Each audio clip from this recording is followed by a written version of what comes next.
Telangana inter board ఫలితాల అవకతవకలపై high court ఆగ్రహం వ్యక్తం చేసింది. ఫెయిల్ అయిన 3 లక్షల మంది విద్యార్థుల పేపర్లు రీవాల్యుయేషన్ చేయాలని ఇంటర్ బోర్డును ఆదేశించింది. రీవాల్యుయేషన్ కోసం 2 నెలల సమయం ఇంటర్ బోర్డు కోరగా హైకోర్టు మరోసారి ఆగ్రహం వ్యక్తం చేసింది.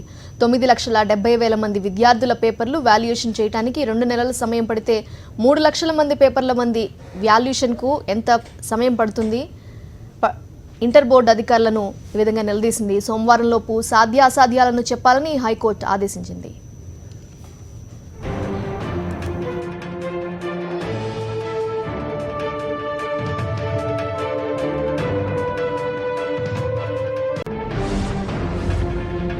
విద్యార్థులు ఫెయిల్ అయినారని 3.5 లక్షల విద్యార్థులకు హైకోర్టు వారు స్ట్రైట్గా సమాధానం అడగడం ప్రశ్న వేయడం జరిగింది.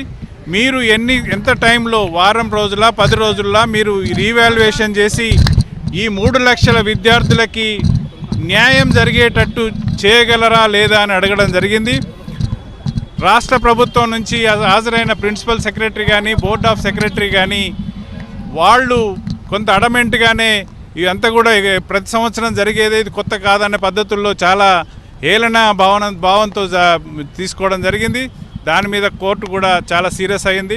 ఇవన్నీ డేటా కాదు, మాకు ఇవన్నీ జరిగిన నష్టానికి విద్యార్థులకు ఏ పద్ధతుల్లో న్యాయం చేయగలరు, పూర్తి స్థాయి రిపోర్టుతో మీ టైం ఫ్రేమ్ షెడ్యూల్తో సోమవారం నాడు కోర్టు ముందుకు రావాలని చెప్పేసి సోమవారం నాడు ఫస్ట్ కేసుగా దీన్ని తీసుకుంటూ విచారణ జరుపుతానని చెప్పేసి ఫర్దర్ హియరింగ్ కోసం సోమవారం రోజు 10:15కి మళ్ళీ పూర్తి స్థాయి విచారణ జరుగుతుంది.